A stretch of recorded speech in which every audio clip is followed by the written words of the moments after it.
करता हूँ, सबसे बड़ी समस्या दिक्कत क्या है? और उसके साथ एक चीज और बताइए, क्या कोई राजनेता, कोई राजनीतिक दल उस समस्या दिक्कत पर बात करता नजर आता है? अपने नाम के साथ शुरू करना। मेरा नाम अंजनी कुमार।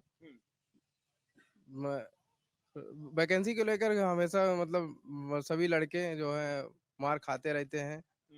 वैकेंसियां कम आती हैं और ये सर बता रहे हैं कि वैकेंसी आती है सुप्रीम कोर्ट हाई कोर्ट में चली जाती है, ये बात तो सही है।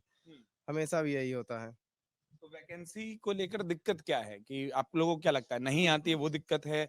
आपको लगता है सही तरीके से चयन नहीं होता है वो दिक्कत है? परीक्षा नहीं होती है वो दिक्कत है? या फिर रिक्तियां हैं लेकिन सरकार उसका कैलेंडर नहीं बना पा रही है वो दिक्कत है? दिक्कत क्या है? तो दिक्कत तो ऐसे है कि होती तो है, वैकेंसियां बहुत कम आती हैं, आती में तो कहीं ना कहीं फंस जाती हैं। अभी जल्दी में हाल ही में आई है पुलिस की भर्ती, उसमें भी देखिए पेपर लीक हो गया, सब बेकार हो गया सब। सब बेकार हो गया। कोई नेता, कोई पार्टी बात करते दिखाई देती है कि हम आएंगे तो ये नहीं होगा? युवाओं के हिस्से की बात है किसी के घोषणा पत्र में, दावों में, भाषणों में जितना सुन पा रहे हैं? सर ऐसा तो कोई कुछ नहीं लगता, ज्यादा कोई बात ही नहीं करता है युवाओं के लिए। वो एक खाली स्थान है ना, वो भी बना हुआ है। क्या दिक्कत परेशानी है या क्या अच्छा है? नकल हो जाता है, सबसे बड़ी दिक्कत यही है। नकल माफिया आ जाते हैं, पेपर सही से नहीं हो पाता, सीटें सारी बिक जाती हैं पहले।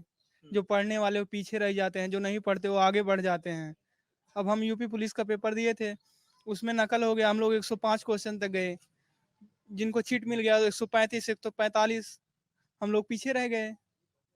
अब अगर फाइनल हुआ होता तो पढ़ने वाले किसी का नहीं होता, जो जो नहीं पढ़ रहा था उसी सब लोगों का हो जाता, जो जितना याद कर पाया, जिसको जितना पहले मिल गया पेपर। क्या नाम है आपका? जुबेर शेख। जुबेर, मतलब मैं जो आपकी बात से समझा कि अगर यूपी पुलिस का वो परीक्षा लीक की बात नहीं आती तो भी आपका कहना है कि उसमें गड़बड़ हुई थी। हाँ, तब भी गड़बड़ हुई थी। सब लोगों को पहले पेपर मिल गया था, जिसको मिल गया था वो 135 140 ऐसे कर रहा था। हम लोग पढ़ने वाले, हम लोगों को कहीं से नहीं मिला, तो हम लोग 105 107 ऐसे क्वेश्चन रह गया, तो हम लोगों का थोड़ी ना होता। वो होता उन्हीं का जिनके पास पेपर मिला था पहले, 130 135। और अब उसको एक भी शिफ्ट में 12.5 लाख लोगों का पेपर हुआ, 60,000 वैकेंसी है।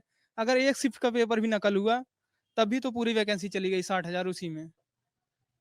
ठीक बात है। और मुझे तो जितना ध्यान है वो प्रयागराज के ही युवा थे जिन्होंने ये साबित किया कि ये पेपर लीक हुआ है। शुरू में तो माना ही नहीं जा रहा था कि पेपर लीक हुआ है।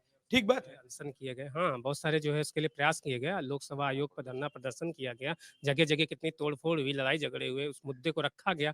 अंत में सरकार ने इसको माना कि हाँ ये ऐसा हुआ है, ये तो पहले हमको मानी तो नहीं। याद है शुरू में विज्ञप्ति आई थी कि भ्रामक तथ्य हैं, गड़बड़ियां हैं, लोग शिकायत कर रहे हैं, तो अपने आप लोगों से कहा गया शायद कि सबूत आप लोग दीजिए कि पेपर लीक हुआ है। अरे यहाँ बच्चे ले जाके फोटो कॉपी निकलवा करके सबूत, वायरल पेपर के सबूत दे रहे थे, तब भी उसको नहीं माना जा रहा था। हाँ, मतलब मैं यही पूछना चाहता, हम लोग जितनी उस रिपोर्टिंग को देखे तो उसमें कहा गया कि आप तो पेपर देने के बाद पेपर लेकर आ रहे हैं, ये लीक वाला हिस्सा नहीं है, ये भी कहा गया था। आ गया था। और लगातार जो है मतलब पुलिस लगा करके बच्चों को ऐसा ट्रीट किया जा रहा है जैसे आतंकवादी हैं। ऐसा एक्शन लिया गया शुरू में कि जैसे कि बच्चे यहाँ से भाग जाएं, लोकसभा आयोग पर किसी प्रकार के धरना प्रदर्शन ना हो।